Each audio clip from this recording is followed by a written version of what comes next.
بسم اللہ الرحمن الرحیم۔ شروع اللہ کے نام سے جو بڑا مہربان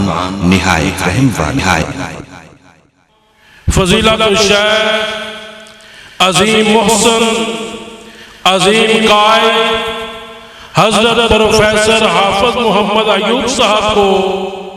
وہ تشریف لائیں اور خطبہ صدارت ارشاد فرمائیں۔ رب اشرح لی صدری ویسر لی امری واحلل عقدۃ من لسانی یفقہوا قولی۔ ارنا الحق حقا وارزقنا اتباعہ وارنا الباطل باطلا وارزقنا اجتنابہ۔ حمد و صلوات کے بعد حضرات، اتنے مجمع کے سامنے اس طرح کی کانفرنس میں کوئی بیان کرنا، تقریر کرنا میرا کوئی تجربہ نہیں، اور خاص کر ایسے علماء جہاں محدث، مفسرین اور سامعین بھی ایسے ہیں کہ جو ان علماء سے سن کر ان کا علم مجھ سے کئی گنا زیادہ ہے۔ اس لیے میں چند باتیں جو حافظ صاحب نے اپنے خطبہ جمعہ میں ارشاد فرمائیں کہ انسان کی اس وقت ناکامی کے اسباب کیا ہیں۔ اللہ رب العالمین نے ہمیں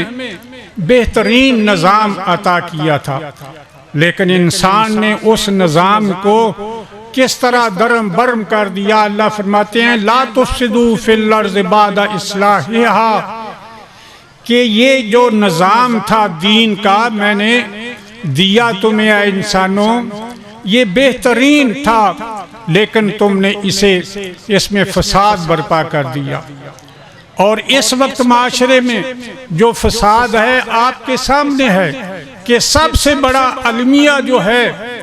امت مسلمہ، تو میں نہیں کہتا، خصوصاً پاکستان کے لوگوں کے سامنے ہم روز دیکھتے ہیں، آپ کے سامنے سوشل میڈیا ہے اور اس میں جو علماء کی حالت ہے، علماء ایک دوسرے آدمی کو برداشت کرنے کے لیے تیار نہیں، کس طرح ایک دوسرے پر گالیوں کی بوچھاڑ ہوتی ہے، ایک مسلک کا مولوی صاحب دوسرے، اور اس طرح زبانیں کھلی ہوئی ہیں، اور وہ اخلاق ہمیں نظر نہیں آتا جو اللہ کے رسول صلی اللہ علیہ وسلم نے ہمیں سکھایا۔ آپ سیاست کے میدان میں آ جائیں، آپ اپنے اسمبلی ہال میں دیکھ لیں کہ یہ سیاستدان جو اپنے آپ کو بہت عقل مند اور دانش سمجھتے ہیں، جو قانون بناتے ہیں انسانوں کے لیے، ان کی حالت کیا ہے۔ اسمبلی میں بیٹھ کر آپ پورے معاشرے پہ نظر دوڑائیے کہ ہم کس کرب سے زندگی بسر کر رہے ہیں، آدمی کس کا نام لے اور کس کو چھوڑے۔ تو میرے بھائی، میں عرض کر رہا تھا کہ سب سے زیادہ ضرورت جو اس وقت ہے وہ ہے کہ ہمارے اندر وہ اخلاق پیدا ہو جائیں جو محمد الرسول اللہ صلی اللہ علیہ وسلم اپنی تعلیم کے ذریعے مسلمانوں میں پیدا کر کے گئے۔ جب تک وہ اخلاق، بلند اخلاق امت کے اندر پیدا نہیں ہوتے، امت ان گہرائیوں میں گرتی جائے گی۔ آپ قرآن و حدیث پڑھ کر دیکھیے، بعض اعمال ایسے ہیں کہ وہ بڑے بڑے عملوں کو کھا جاتے ہیں، بڑی بڑی عبادتیں، بڑے بڑے چلے، بڑے بڑے اعتکاف اور بڑی بڑی جو نمازیں ہیں ان کو بھسم کر دیتے ہیں۔ وہ چیزیں بد اخلاقی کی، وہ چیزیں۔ رسول اللہ صلی اللہ علیہ وسلم بیٹھے ہوئے صحابہ اکرام رضوان اللہ علیہم اجمعین کے ساتھ، اور آپ سوال کرتے ہیں صحابہ سے کہ من المفلس، مجھے بتاؤ کہ کنگال، غریب، مفلس کون ہوتا ہے؟ صحابہ نے اپنے ذہن کے مطابق عرض کیا یا رسول اللہ، المفلس امتی، المفلس امتی من لا درہم ولا دینار۔ مفلس وہ آدمی ہے جس کے پاس روپیہ پیسہ نہ ہو۔ صاف ظاہر ہے آج ہم بھی اسی آدمی کو غریب مفلس کہتے ہیں کہ جس کے پاس روپیہ پیسہ نہیں، عیش و عشرت نہیں، بڑی کوٹھیاں نہیں ہیں، کاریں نہیں ہیں، کاروبار نہیں ہے۔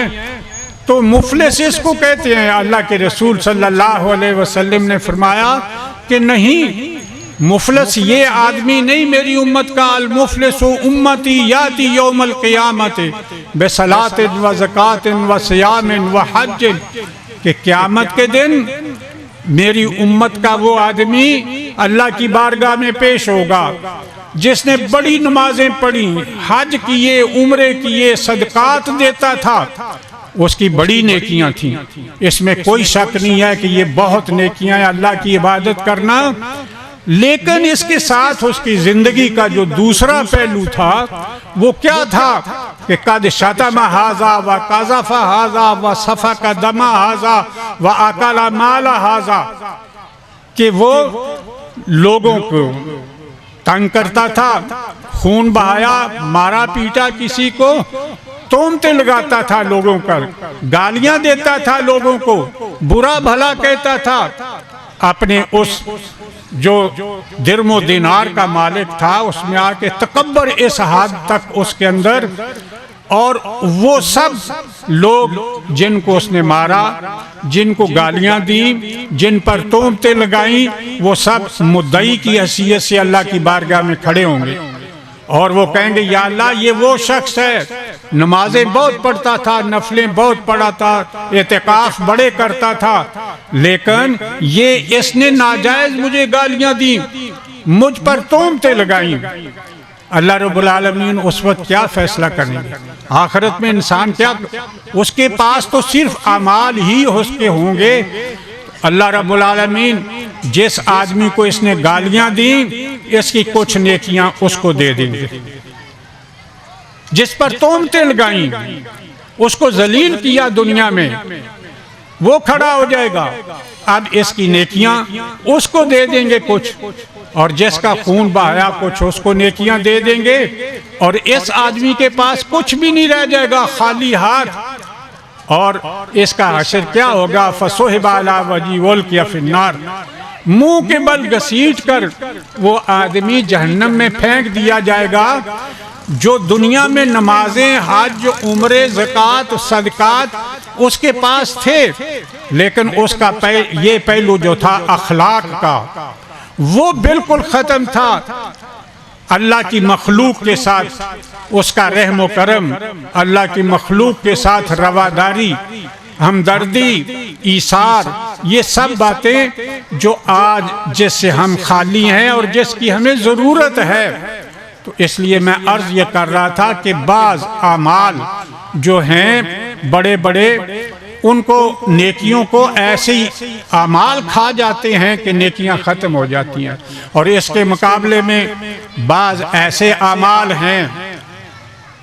اخلاق حسنہ کے، جیسا کہ آپ صاحب نے آپ کو فرمایا یہ حسد، یہ سب چیزیں، فرمایا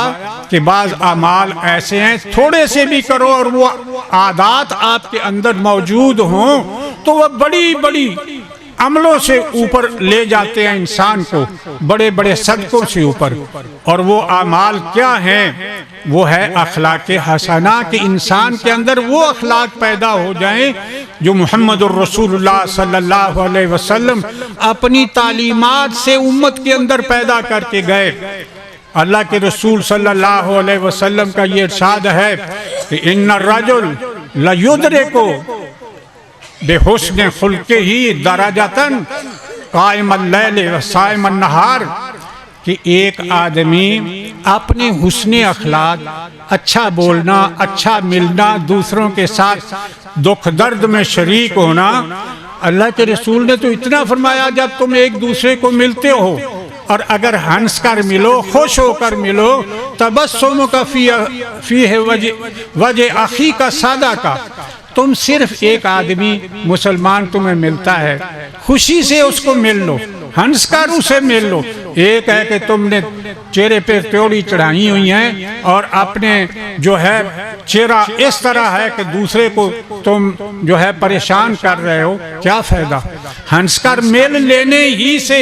وہ صدقے کا ثواب ہو جاتا ہے۔ تو بات میں یہ کر رہا تھا کہ اس حدیث میں اللہ کے رسول صلی اللہ علیہ وسلم فرما رہے ہیں کہ یہ اخلاق حسنہ جو ہے یہ اتنا بلند ہو جاتا ہے کہ صائم اللیل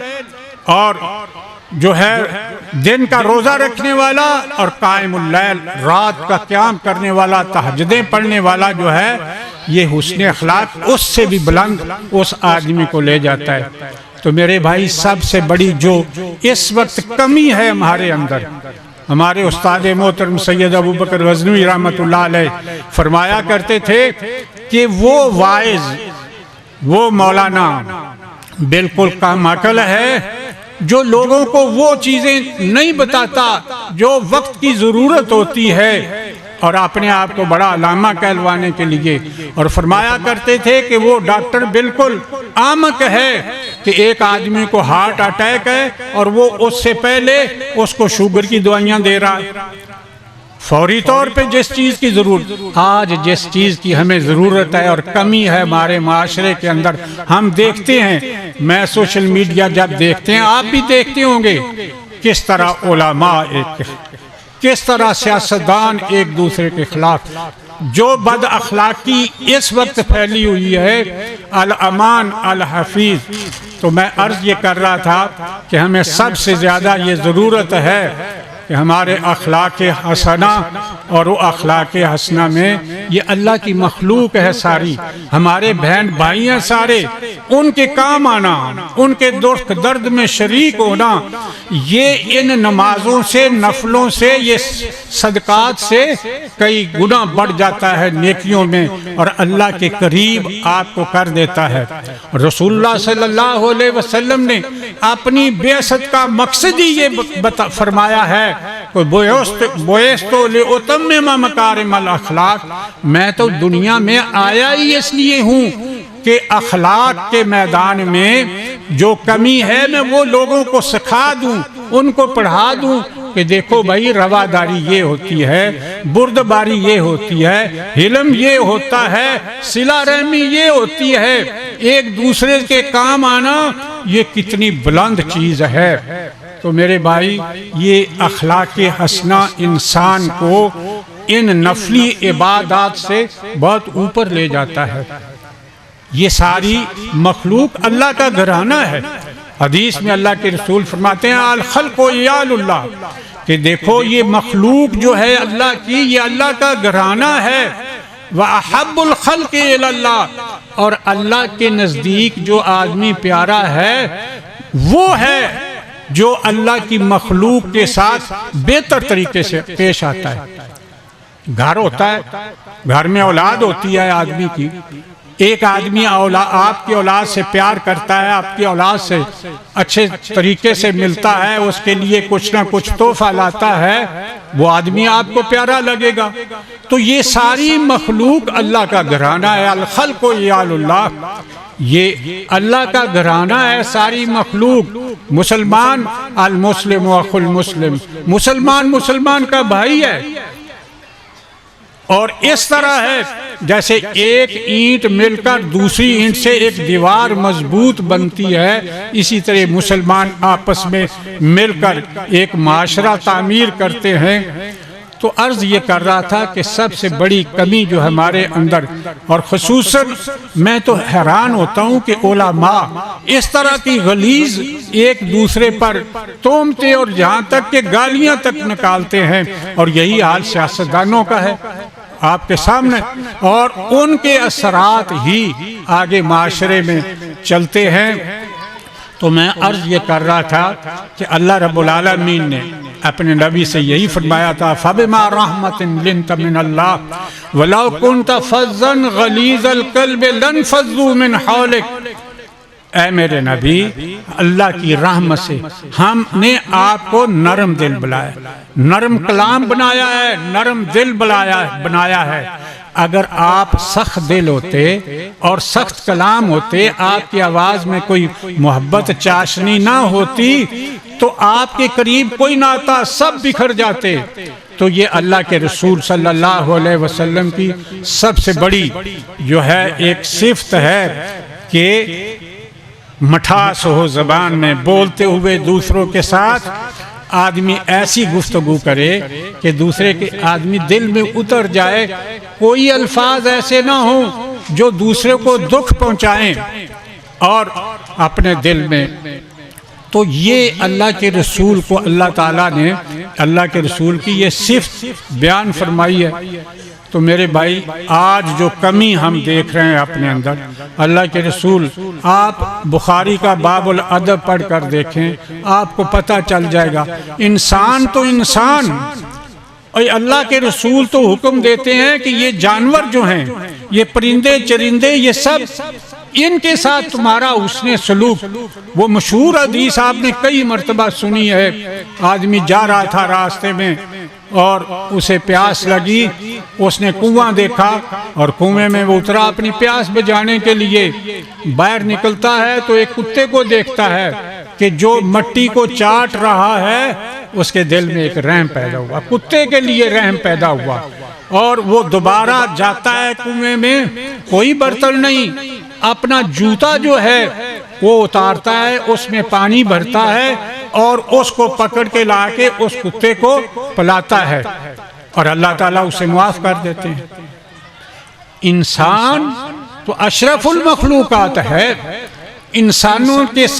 ان جانوروں کے ساتھ انسان اگر حسن سلوک سے پیش آتا ہے تو اللہ رب العالمین کو تو اسی طرح صرف یہ نہیں، یہ ساری فضا، یہ آب و ہوا،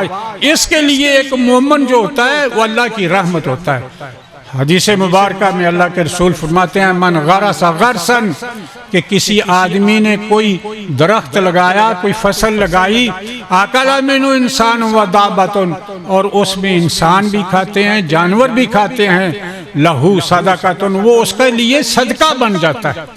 یعنی فضا کے لیے، جانوروں کے لیے، درندوں کے لیے، سب کے لیے ایک مسلمان جو ہوتا ہے وہ اللہ کی رحمت ہوتا ہے، اس میں عفو ہوتا ہے، درگزر ہوتا ہے، دوسروں کو معاف کرنے کی اس میں یہ ایک طلب ہوتی ہے کہ کوئی اللہ کے رسول صلی اللہ علیہ وسلم، ہم اپنے بچوں کو دیکھتے ہیں، ہمارے بچوں کی تربیت کیا ہے، اللہ کے رسول صلی اللہ علیہ وسلم نے تربیت بچوں کی کس طرح کی ہے۔ ام خالد حضرت سعید بن خالد رضی اللہ تعالیٰ عنہ کی والدہ ہیں، وہ فرماتی ہیں کہ میں اپنے والد کے ساتھ رسول اللہ صلی اللہ علیہ وسلم کے ساتھ گئی،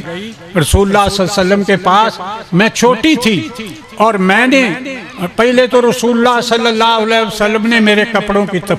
تعریف کی، میرے اوپر جو کپڑے تھے ان کا رنگ جو تھا اصفر ہو، تو آپ نے فرمایا سنا سنا، کہ خوبصورت ہے، حبشی لفظ ہے، آپ نے فرمایا بڑے پیارے کپڑے بیٹی پہنے ہوئے۔ میں ان کی ختم نبوت کی جو یہ مور تھی اس کے ساتھ کھیلنا شروع، میرے والد صاحب بڑے مجھ سے ناراض ہوئے، غصے کے ساتھ دیکھا مجھے تو رسول اللہ صلی اللہ علیہ وسلم نے فرمایا کیوں غصے ہوتے ہو، آپ اسے کھیلنے دیں، آپ نے اسے اجازت دی، اور وہ کہتی ہیں کہ میں اللہ کے رسول صلی اللہ علیہ وسلم۔ اب اس حدیث میں ہمیں کیا سبق ملتا ہے؟ سب سے پہلے بچہ جو ہے چھوٹا،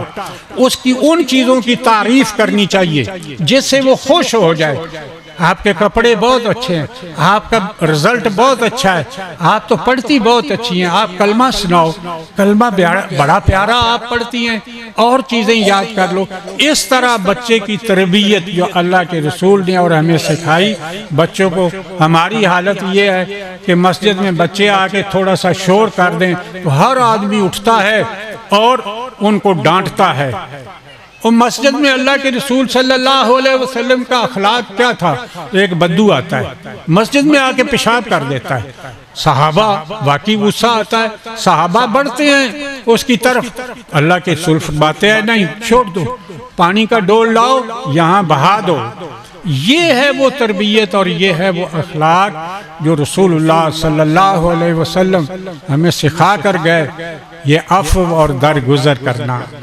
اپنی صلہ رحمی کو قائم رکھنا، اپنی برادری کو قائم رکھنا۔ آج ہم اپنی برادری جو کزن ہیں یا چچا تایا سب ان کے بیٹے، ہم کہتے ہیں یہ ہمارے شریک ہیں، اور ان کے ساتھ لڑائیاں، جبکہ اللہ کے رسول فرماتے ہیں کہ جو آدمی من احب ان یبسط له فی رزق ینسا له فی عمرہ، جو چاہتا ہے کہ اس کے رزق میں برکت ہو، اس کی عمر لمبی ہو، تو وہ اپنے رشتہ داروں کے ساتھ اپنی رشتہ داریاں قائم کرے۔ آج ہم رشتہ داریاں توڑنے کے 1 منٹ لگاتے ہیں اور جوڑنے میں ہمیں کئی عرصہ لگ جاتا ہے۔ تو میرے بھائی میں عرض یہ کر رہا تھا کہ یہ عفو، یہ درگزر، یہ رواداری، یہ اللہ کے رسول صلی اللہ علیہ وسلم کا اخلاق ہے۔ صرف ایک واقعہ عفو اور درگزر کا، بے شمار واقعات ہیں، آپ کی زندگی بھری پڑی ہے۔ آپ سے آ کر کوئی آدمی سوال کرتا ہے، یا رسول اللہ ای الناس احب الی اللہ، کہ اللہ کو کون سے لوگ پیارے لگتے ہیں؟ آپ فرماتے ہیں من ینفع الناس، جو لوگوں کو زیادہ نفع پہنچاتا ہے، جو مسلمانوں کو ہر لحاظ سے ان کے کام آتا ہے، ان کے درد دکھ درد میں شریک ہوتا ہے۔ عفو اور درگزر کا ایک واقعہ آپ نے سنا ہوگا، اور وہ ہر جگہ آپ نیٹ پہ بھی دیکھ سکتے ہیں۔ حضرت زید بن ثانہ، کون ہے حضرت زید بن ثانہ؟ علماء جانتے ہیں کہ یہودی عالم تھے، تورات کے بہت بڑے عالم۔ نبی علیہ السلام نے ہجرت کی، مدینہ منورہ تشریف لے گئے، تو یہودی آپ کو دیکھنا پسند نہیں کرتے، دشمن آپ کے۔ لیکن جن لوگوں نے تورات پڑھ رکھی تھی،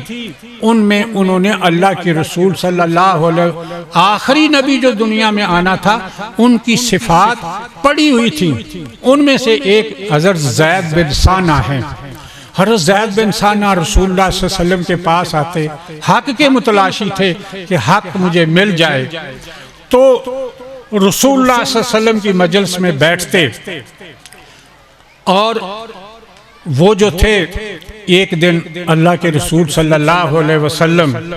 کے پاس آئے، تو ایک اعرابی بدو کسی بستی سے آیا، اور وہ کہنے لگا یا رسول اللہ، میں نے اپنے بستی والوں کو کہا تھا کہ تم مسلمان ہو جاؤ، اللہ تم پر بڑی رحمتیں کرے گا، بڑا رزق دے گا، لیکن قید سالی ہو گئی ہے، تو مجھے ڈر ہے کہ وہ لوگ مرتد نہ ہو جائیں۔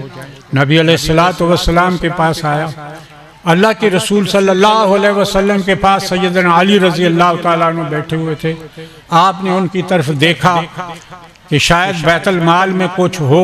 وہ چپ رہے، مطلب تھا کہ بیت المال میں اس وقت کوئی چیز نہیں۔ زید بن ثانہ جو ہے، ابھی یہودی تھے، وہ پاس بیٹھے ہوئے تھے۔ انہوں نے کہا جی کہ میں آپ کو دے دیتا ہوں قرض دینار، لیکن میں آپ کے اس باغ کی کھجوریں لوں گا۔ آپ نے فرمایا کہ کوئی باغ مختص نہیں، کھجوریں دے دیں گے، لیکن یہ اس باغ کی، اس باغ کو کھجوریں لگیں نہ، کم لگیں، اس لیے یہ نہیں۔ اب اس نے، کہتے ہیں حضرت زید بن ثانہ، کہ 80 دینار میں نے رسول اللہ صلی اللہ علیہ وسلم کو دیے، اور وہ آپ نے اس اعرابی کو، بدو کو پکڑا دیے کہ جاؤ اپنی بستی کے لوگوں میں اسے تقسیم کر دو، دے دیے۔ اب وہ قرض جو واپس لینا تھا، تو ابھی وہ دن نہیں آئے تھے، قرض کا وقت نہیں آیا تھا، تو وہ پہلے ہی آ گیا، اور پہلے آ کر اللہ کے رسول کو جنازہ پڑھا کر جنت البقیع سے باہر تشریف لا رہے تھے۔ سیدنا ابو بکر رضی اللہ تعالیٰ عنہ، سیدنا عمر رضی، اور باقی صحابہ آپ کے ساتھ تھے۔ اور جب آپ قبرستان سے باہر نکلے، تو یہ زید بن ثانہ خود آگے بیان کرتے ہیں کہ میں نے ان کی چادر کو پکڑ لیا، اللہ کے رسول کی چادر کو میں نے کھینچا، چادر آپ کے اوپر سے اتر گئی، اور میں نے کہا کہ تم میرا قرض کیوں نہیں دیتے؟ تمہارا خاندان ہی ایسا ہے، عبد المطلب کا خاندان، کہ قرض لے لیتا ہے اور قرض دینے میں بڑا لیٹ کرتا ہے۔ آپ صحابہ ساتھ تھے، سیدنا عمر رضی اللہ تعالیٰ عنہ غصے میں آ گئے، اور آپ فرمانے لگے کہ دیکھو زید، اگر اللہ کے رسول ساتھ نہ ہوتے میں تیری گردن اڑا دیتا۔ اللہ کے رسول فرمانے لگے زید، اب عمر ایسے کیوں کہہ رہے ہو؟ تمہیں اچھے طریقے سے بات کرنی چاہیے کہ تمہیں مجھے کہنا چاہیے کہ جی آپ ان کا جو قرض ہے وہ وقت پر دینا چاہیے آپ کو، اور اسے کہتے کہ تمہیں قرض کا مطالبہ کرتے ہوئے اچھے طریقے سے مطالبہ کرنا چاہیے تھا۔ اب اللہ کے رسول صلی اللہ علیہ وسلم سیدنا عمر رضی اللہ تعالیٰ عنہ کو فرماتے ہیں کہ جاؤ اسے لے جاؤ بیت المال سے، اس کو اس کا قرض دو، اور 20 وسق جو ہیں کھجوریں زیادہ دینا، یعنی جو طے ہوا تھا کہ اتنی کھجوریں اس سے 20 وسق زیادہ دینا۔ سیدنا عمر رضی اللہ تعالیٰ عنہ پوچھتے ہیں یا رسول اللہ زیادہ کیوں دوں؟ آپ نے فرمایا کہ تو نے اس آدمی کو ڈانٹا ہے اس لیے اس کو زیادہ دو۔ حضرت عمر رضی اللہ تعالیٰ عنہ لے جاتے ہیں اور بیت المال سے اسے دیتے ہیں اللہ کے رسول صلی اللہ علیہ وسلم کے حکم کے مطابق، اور اس کے بعد زید بن ثانہ کو کہتے ہیں کہ آپ نے بہت بدتمیزی کی ہے اللہ کے رسول صلی اللہ علیہ وسلم سے۔ حضرت زید بن ثانہ کیا فرماتے ہیں ذرا وہ سن لیجئے۔ وہ فرماتے ہیں کہ میں تورات کا عالم ہوں، اور میں نے تورات میں آخری نبی کی اور صفات کے ساتھ جو بڑی 2 صفتیں پڑھی ہیں وہ یہ ہیں کہ آپ کا جو تحمل ہے وہ آپ کے غصے پہ غالب ہوگا، آپ کا تحمل بردباری یسبق حملہ جہلہ۔ تو میں اصل میں یہ دیکھنا چاہتا تھا ایک صفت، اور دوسری صفت ہم نے پڑھی ہے کہ جتنا بھی ان کے ساتھ یعنی بدتمیزی کی جائے گی یا غصے ہوا جائے گا اللہ کے رسول کے ساتھ یا ان کو برا بھلا کہا جائے گا، اتنا ہی ان کا حلم عفو اور درگزر بڑھتا چلا جائے گا۔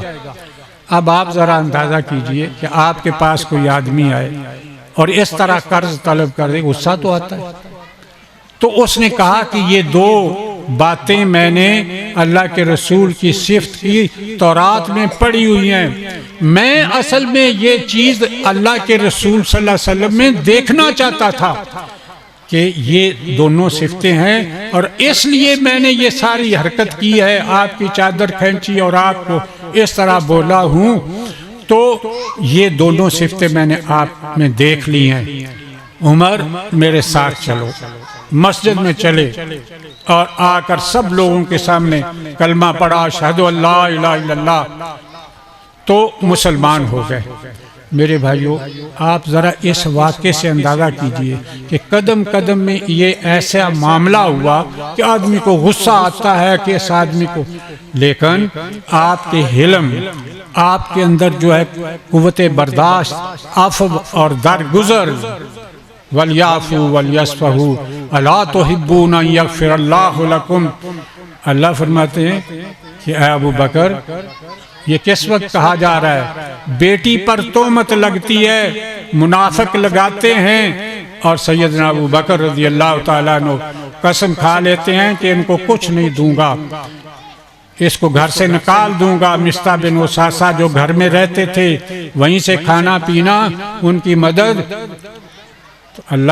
اللہ رب العالمین نے جب یہ قسم کھا لی تو آیتیں اتار دیں، وَلْيَعْفُوا وَلْيَصْفَحُوا أَلَا تُحِبُّونَ أَن يَغْفِرَ اللَّهُ لَكُمْ۔ درگزر کرو، عفو سے کام لو۔ کیا تم چاہتے ہو کہ اللہ بھی تمہارے ساتھ درگزر سے کام لے؟ تو تم اپنی اللہ کی مخلوق کے ساتھ۔ تو میرے بھائی میں عرض یہ کر رہا تھا کہ یہ ہے ساری آج ضرورت ہمارے لیے، بچوں کے لیے، بچوں کی تربیت، اس نہج پر آپس میں تعلقات، محبت، درگزر، رواداری، دوسروں کے کام آنا، دکھ درد میں شریک ہونا، جو آج ہمارے اندر سے نکل گئی ہے، جو بڑی بڑی عبادتوں سے۔ میں نے عرض کیا کہ ان الرجل لیدرک، کہ آدمی وہ درجہ حاصل کر لیتا ہے اپنے اخلاق حسنہ سے جو قائم اللیل اور صائم الدار اس سے حاصل نہیں ہوتا۔ ابو بکر صاحب اٹھ رہے ہیں، میرا خیال وقت کم ہے، آپ کو بھی شاید بھوک لگی ہوئی ہے، تو جب